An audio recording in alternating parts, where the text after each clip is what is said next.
पेक्षा 2 तास उशीर झालेला आहे. त्यांची तब्येत नसतानाही ते या ठिकाणी, बरी नसतानाही ते या ठिकाणी आले. त्यांना मनापासून मी धन्यवाद देतो. आजचा वर्धापन दिन ऐतिहासिक आहे.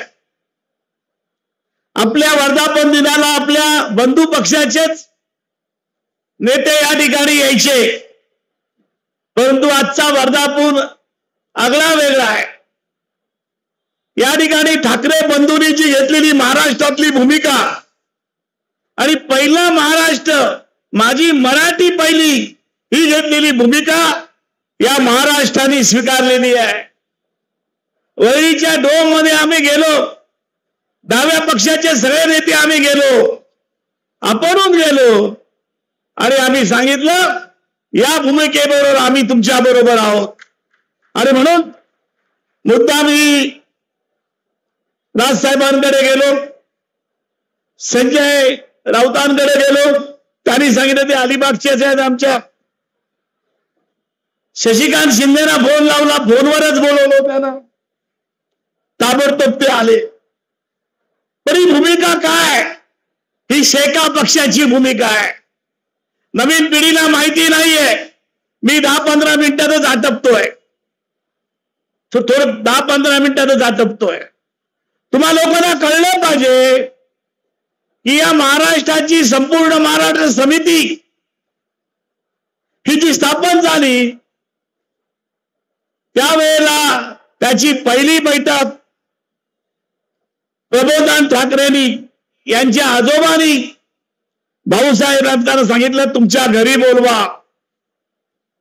मुंबईला भाऊसाहेब राऊतांच्या फणसवाडीमध्ये आणि कोळ्याच्या वाडीमध्ये ही बैठक झाली आणि संपूर्ण महाराष्ट्र समितीची स्थापना झाली.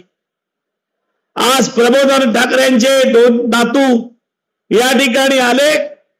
शेका पक्षाचा गौरवशाली इतिहास महाराष्ट्राला जाणून करून दिल्याबद्दल पक्षाचा एक सरचिटणीस नात्याने मी त्यांना धन्यवाद देतो.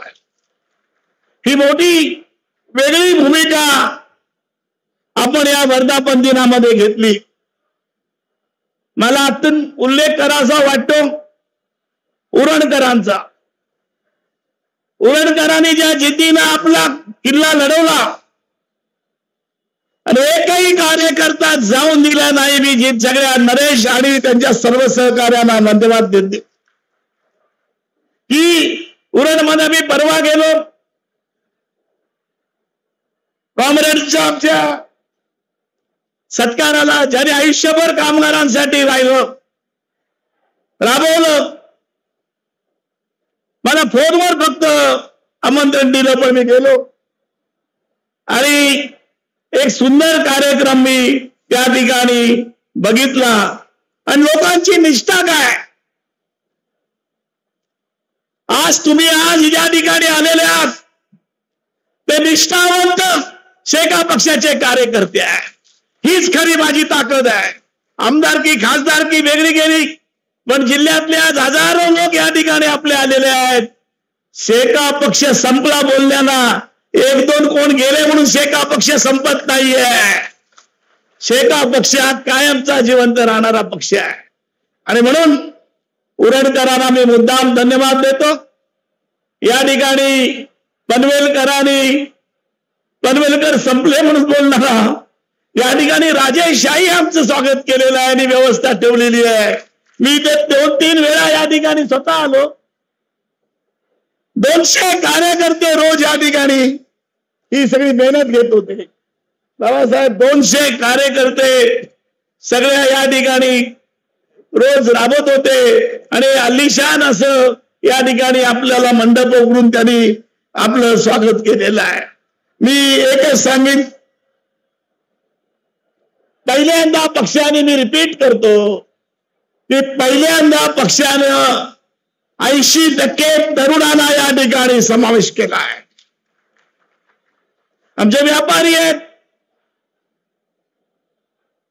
अलिबागला 2 व्यापारी आज जिल्हा पातळीवर निष्ठेने काम करतायत.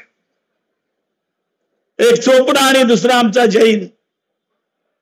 म्हणजे ही ताकद वेगळ्या तर्फेने उभी राहते आणि आपल्याला या ठिकाणी मोठ्या प्रमाणामध्ये आपल्याला काम करायचं आहे आणि तुमच्याकडनं वेगळी अपेक्षा आहे.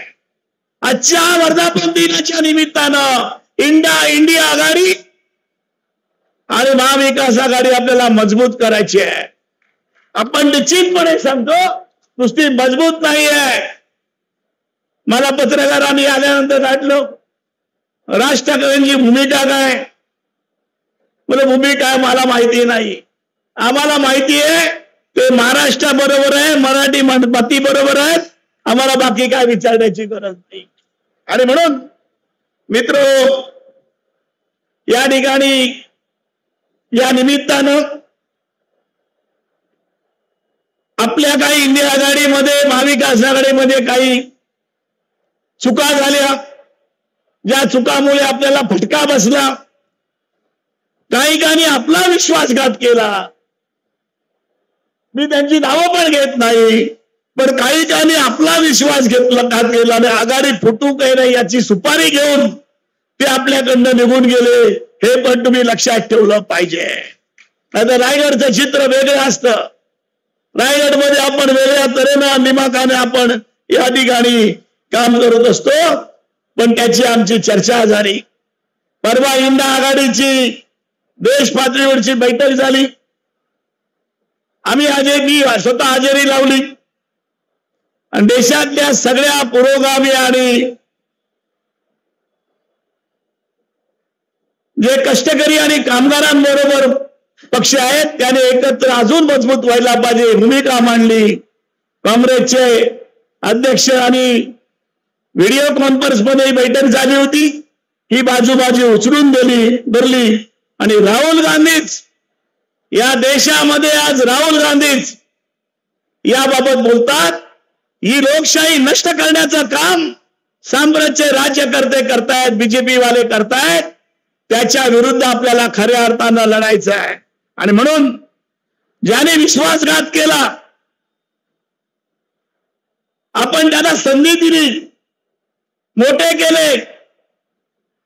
मोठे एवढे गेले फक्त चंद्रावर जाऊन बसले नाहीत, एवढेच मोठे केले. त्यांना पण धडा शिकवायचा आहे.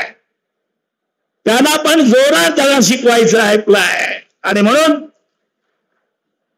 या पक्षाच्या 78व्या वर्धापनानिमित्त जी घराणी आज या जिल्ह्यामध्ये 5-5 पिढ्या आपल्या बरोबर राहिली, पक्षाबरोबर राहिली, त्यांचं खरं योगदान आहे आणि तुमचा खरा सन्मान आहे.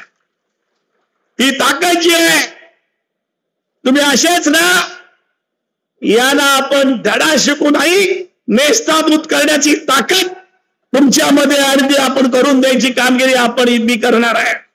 आणि म्हणून आज आपला पक्ष कार्यकर्ता घडवणारा एक कारखाना आहे. ही परंपरा 78 वर्ष आपली चालू आहे. यशवंतराव चव्हाण म्हणायचे, यशवंतराव चव्हाणांकडे स्वच्छ चारित्र्याचे आणि एक राजकारणी आणि एक चांगल्या प्रकारचे विचारवंत होते. त्यांची आपली वैचारिक राजकीय मतभेद होते, पण त्यांच्याकडे आज सुद्धा मुख्यमंत्री आणि संरक्षण मंत्री म्हणजे माझ्याकडे 4-5 टर्म ते केंद्रीय मंत्री होते 64 सालापासून. आज त्यांच्या घरामध्ये खुर्ची पण बसायला नाहीये. दुर्दैवानं त्यांना काही मुलबाळ नव्हतं, परंतु एक निष्ठाने राहिले. आणि तेच आज आपल्याला विश्वास घालून गेलेली आहे. तुम्ही आज मोठ्या संख्येने इथे जमलात, याला कारण तुमच्याला ज्याने विश्वासघात केलाय त्याला धडा शिकवण्याची तुमच्या डोळ्यामध्ये मला चीड दिसते. तुमच्या डोळ्यामध्ये आज चीड दिसते की यांना कोणत्याही परिस्थितीत आपल्याला धडा शिकवायचा आहे. आणि म्हणून मी या ठिकाणी एकच सांगतो, आपल्याला गाव पातळीपर्यंत संघटन न्यायचं आहे. आपलं संघटन आता तालुका पातळीवर आहे. अलिबाग तालुक्यात आपण वेगळ्या तऱ्हेनं चित्रलेखा पाटील, मानसीताई काम करतात. की गाव पातळीपर्यंत न्यायचं काम आपल्याला करायचं आहे. आपला ग्राम चिटणीस राहिला पाहिजे. आपण ज्यांना निवडून देतो, निवडून आहे, घराण्यात मोठी मतं आहेत म्हणून त्याला सरपंच करतो, 5 वर्षात ते एवढं काम वाईट करतो की आपल्या लोकांकडे मतं मागायला पण जायला आपल्याला लाज वाटते. त्याच्यामध्ये सगळी सुधारणा करायची आहे आणि म्हणून आपल्याला बूथ वाईज आता काम करायचं आहे. मी तुमच्याकडे बोलताना बूथ मध्ये किती आहेत, तुझ्या पंचायत समिती मतदारांना 20 बूथ आहेत, 30 बूथ आहेत, त्याच्यावर आपण चर्चा करू. पुढल्या 15 दिवसांनी आपण आपले जे पदाधिकारी निवडलेले आहेत त्यांना आपण त्यांचा एक मेळावा आम्ही घ्यायला मागतोय. पूर्ण दिवसभर आपण त्याच्यावर चर्चा करू, तुमचे विचार ऐकू, तुमच्या सूचना काय असतील आणि आमच्या होणाऱ्या चुका काय असतील याची पण आपण चर्चा करतो आहोत. मी तुम्हाला जाता जाता 2च सांगतो. आज जिल्ह्यामध्ये सहकार क्षेत्रामध्ये आपली पकड आहे. सर्व सहकार क्षेत्रामध्ये 90% सहकार क्षेत्र आज शेका पक्षाच्या ताब्यात आहे आणि त्याचा लौकिक राष्ट्रीय पातळीवर करण्याची किमया आपण करतो आहोत. आणि म्हणून मला वाटतं उद्या होणाऱ्या स्थानिक स्वराज्याच्या निवडणुकांमध्ये आपल्याला लक्ष घालायचं आहे. ठाकरे बंधू एकत्र आले म्हणून ज्या निवडणुका पहिल्या महापालिकेच्या होणार होत्या त्या आता राज्य शासन मागे घेतं आणि पहिल्या त्या जिल्हा परिषदेच्या घेतो आहे. मी राजसाहेबांबरोबर आता स्टेजवर बोललो, ते हसायला लागले. ही ताकद आपल्याला वेगळ्या तऱ्हेची करण्याची गरज आहे आणि म्हणून नवी मुंबई पासून जे महामार्ग जात आहेत, विरा अलिबाग होतो, रेवस रेडी होतो, अजून एक मध्ये एक रस्ता निघतोय, त्याच्या आजूबाजूला कुठली कुठली इंडस्ट्री येणार आहे हे आम्हाला पहिलं सांगा आणि मग जमिनीमध्ये पाऊल ठेवा आणि मोबदला आमच्या बाजारभावापणे मिळाला पाहिजे. ही भूमिका आपली या ठिकाणी राहणार आहे. मी तुम्हाला पण भूक लागली आणि मला पण भूक भरपूर लागलेली आहे. माझे अनेक मुद्दे याच्यामध्ये राहिलेले आहे. पण याच्यामध्ये जो शेतकरी भूमिहीन होतो, मागाहून त्याच्याकडे जमीन नाही आहे, पण पक्षाकडे आज वेगळी एक ताकद आहे. अतुलच्या माध्यमातून आपल्याला एक वेगळा एक अभ्यासू आणि अधिकारामध्ये वेगळ्या तऱ्हेनं अधिकारी बोलणारा एक अभ्यासू इंजिनियर आपल्याला या ठिकाणी आर्किटेक्ट भेटलेला. मी निश्चितपणे या ठिकाणी आपल्याला या बाबतीत आपण अभ्यास वर्ग घेऊ आणि मला वाटतं या सगळ्याच्या बाबतीत आपल्याला अभ्यासपूर्ण निर्णय घ्यायचे आहे. माझी खात्री आहे आणि माझी जिद्द पण आहे, जोपर्यंत तुम्ही माझ्या बरोबर आहात, पक्षाबरोबर आहात, तरी या शेका पक्षाला कोणी हात लावू शकत नाही. ही आपली भूमिका कायम राहणार आहे आणि म्हणून मी निश्चितपणे तुम्हाला सांगतो, जास्त बोलत नाही. माझे चिरंजीव आले, बाबा तुम्ही जास्त बोलू नका, लोक आता कंटाळत नाही, कंटाळले. पण मला आनंद वाटतो माझ्या कारकिर्दीमध्ये मानसी म्हात्रे तयार झाली. माझा मुलगा गौतम पाटील आज वैचारिक बोलतो. हीच खरी आमची ताकद आणि हीच पुण्याई आहे असं मला वाटतं. अनेक कार्यकर्ते आहेत, सगळ्यांची नावं घेत नाहीये, परंतु मला वाटतं की एकच गोष्टीवर मी बोलायला मागतो. पेठचे गणपतीसाठी आज बोर्ड लावतात. यांच्याकडे सगळे कारखानदार गेले होते, त्यांनी हाकलून लावले, रवी पाटलांनी यांनी त्यांनी मंत्र्यांनी. पण एकनाथ शिंदेना मी धन्यवाद देईन. ते मुख्यमंत्री असताना हाऊसमध्ये मी मांडला, त्यांनी बैठक देण्याचं मला आश्वासन दिलं आणि त्यांनी बैठक दिली. सह्याद्रीवर बैठक 2 वेळा झाली आणि त्यांनी सांगितलं गेल्या वर्षी हे कारखाने बंद करण्याचा निर्णय साम्राज्यच्या मुख्यमंत्र्यांनी घेतला होता. आज मोठमोठे बोर्ड लावतात, सत्कार करतात. यांना करता येत नाही म्हणून गणपतीवाले माझ्याकडे आले. मी हाऊसच्या जोरावर हाऊसच्या ताकदीवर तो निर्णय शासनाला बदलायला लावला. अभ्यास पूर्ण आम्ही त्या ठिकाणी अभ्यास केला आणि आज पेडमध्ये येऊन सगळे सत्कार घेतात. आपली भाषणं आहेत, आपले रेकॉर्ड आहेत, आपण हाऊसमध्ये काय बोललो ते आहे आणि त्याच्या विरोधात काय बोलण्याचा रेकॉर्ड आहे ते आपल्याला आणावं लागेल. एकही माणूस आणि कारखानदार माझ्याकडे आला नाही. रोज माझ्याकडे येतो ते मी 50-100 बैठका घेतल्या पेडमध्ये. आपल्याला आतून तुम्हाला माहिती आहे याच्यावर आपल्याला जाब विचारावा लागेल. हे बोलत होते, हे बोलते भावाचा नाही. रवी पाटील सांगते भावाचा नाही, भाई नका करू. पेडचे आमदार अतुल बरोबर आहे ना. मग तरी आणि आज काय, आज हे बोर्ड लावतात त्याचा पण आपल्याला जाब विचारायला. दुसरा एक मुद्दा आहे, स्मार्ट मीटरच्या विरोधात आपल्याला आंदोलन करावं लागेल. जे स्मार्ट मीटर आहेत त्याच्यामध्ये डबल बिल येत आहेत का नाहीत, बिल वाढलीत की नाही तुमची, त्याच्या विरोधात आपल्याला काल अलिबागमध्ये मानसी म्हात्रे आणि सर्व लोकांनी, आमच्या तालुका चिटणीस ऍक्टिव्ह आणि तरुण झाला एकदम, रोज काय ना काहीतरी करत असतो. त्यांनी मोठं आंदोलन काल अलिबागमध्ये केलं होतं. आणि म्हणून या गोष्टी आहेत. जनसुरक्षा कायदा, जयंत पाटील एकटा होता, 2 वर्ष तो रोखून ठेवला आम्ही. जनसुरक्षा कायदा आज सभागृहामध्ये आपल्या ताकद कमी आहे आणि मी नाही याची खंत आहे. पण मला वाटतं आपल्याला या ठिकाणी त्याच्यात दुरुस्ती करावी लागेल. ही दुरुस्ती तुमच्या मनासारखी होईल. जे तुम्हाला अपेक्षित आहे ते मी करून दाखवणार आहे, तुम्हाला काळजी करू नका. आणि म्हणून मी या ठिकाणी जास्त बोलत नाही. मी तुम्हाला मनापासून धन्यवाद देतो. माझ्या डोळ्यातून मगाशी आले, राज ठाकरे बोलले, अभ्यंकर बोलले की काय तुमची गर्दी आणि किती लोक तुमचे म्हणते, काय करता तुमची या ठिकाणी खरी ताकद आहे. आणि म्हणून पैशाच्या जोरावर आमचा पक्ष कोण संपू शकत नाही. कोण पैशाच्या घमेंडीत बोलत असेल तर आम्ही समजत नाही. आम्ही गरिबांशी कष्टकऱ्यांसाठी बांधील आहोत. तोपर्यंत शेका पक्ष इथे संपवण्याची कोणाची हिंमत राहणार नाही. मला वाटतं या 3 महिन्यामध्ये आपण 2-3 बैठका घेतल्या, 2-3 वेळा आपण भरपूर संख्येने एकत्र आलो.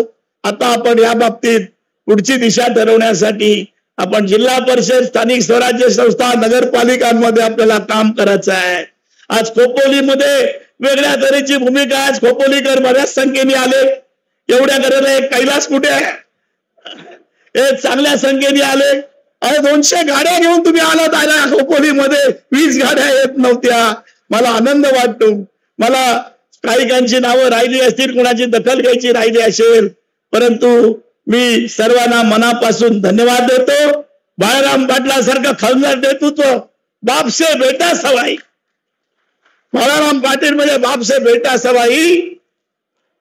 दत्तू शेठ वैचारिक बोलत नव्हते, पण बोलायचे ते मार्मिक बोलायचे. त्यांच्यापेक्षाही चांगली गणन बाळाराम पाटलांकडे झाली. मला अत्यंत आनंद होतो. मी काल पण काँग्रेसच्या सत्काराला, निरोप संभाराला तिथे उल्लेख केला. मला वाटत होतं माझ्यानंतर कोण नाहीये, पण ही नवीन पिढी तुम्ही होते त्याचं मी कौतुक करतो आणि मी स्वतःला धन्य समजतो. बाळाराम पाटील ज्या पद्धतीने आज मांडणी करतोय आणि ज्या शिडीने काम करतो, सगळे शेड गेले पण गरीब माझा बाळाराम पाटील माझ्या बरोबर राहिला. आणि हा तो असा नाहीये, वेगवेगळ्या तऱ्हेने राहिलेला आहे. हे मी कदापि विसरणार नाहीये. आणि म्हणून या ठिकाणी पनवेलकरांना मनापासून धन्यवाद. पनवेलकरांनी जी आपली असलेली परंपरा या ठिकाणी कायम ठेवली त्याबद्दल मनापासून धन्यवाद. आणि मी एकच सांगतो, ज्या संख्येनं सकाळी 5 वाजता निघून या ठिकाणी पोलादपूर आणि श्रीवर्धनचे जे कार्यकर्ते या ठिकाणी आले त्यांना मनापासून धन्यवाद देतो आणि माझे विचार संपवतो.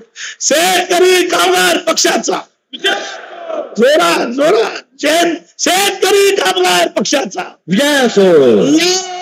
बावटे की जय, लाल शेटे की जय.